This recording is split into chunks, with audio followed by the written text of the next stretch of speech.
Kakaharapin ng Wawaw Builders ang kaso at habang buhay na blacklist mula sa DPWH matapos madiskubring may ghost project sa Plaridel, Bulacan. Mas matindi, natanggap na ng kontratista ang bayad noon pang 2024 para sa proyekto ngayon lang sinimulan. Alamin ang buong detalye sa balita ni Sheena Torno.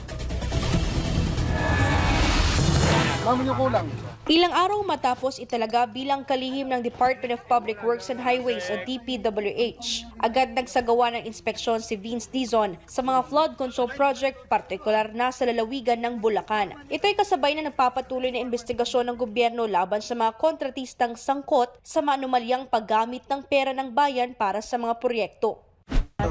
Ayan na eh. Kasi kasan na yung masanting ha. Oh, tibay oh. Wala tayong matupak oh. Ito.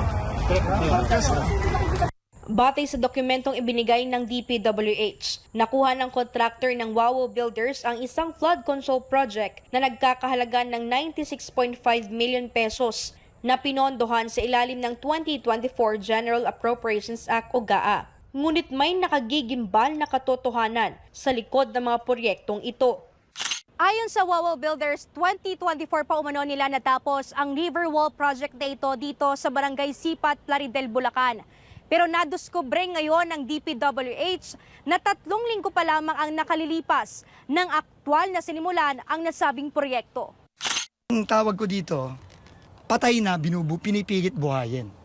Wala na to ghost project ito eh. Ito na ang pinakamagaling at pinakamabilis na contractor na nakita ko. Na 270 days, ang schedule, natapos niya in less than 3 months. Na talagang ito, kahayupan na ito. Dismayado si Dizon dahil tila napilitan ng contractor na gawin ito matapos ang investigasyon ng mga maanumalyang proyekto. Sinabi naman ni Jojo Manansala, kinuha siyang subcontractor o foreman ng Wawaw Builders upang simulan ng konstruksyon ng river wall. Ilang araw binigay sa inyo para tapusin? Ilang araw binigay sa inyo. Ano po, 1 month po yan 3 weeks old, patapos na po ako.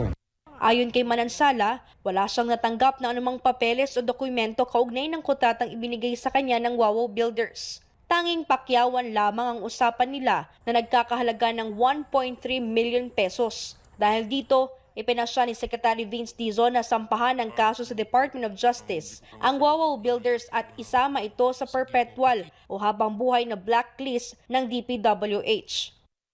And all their possible affiliates. No, kung alam naman natin, minsan may mga kung sino man ang may-ari ng Wawaw, meron din siyang mga ibang lahat 'yon.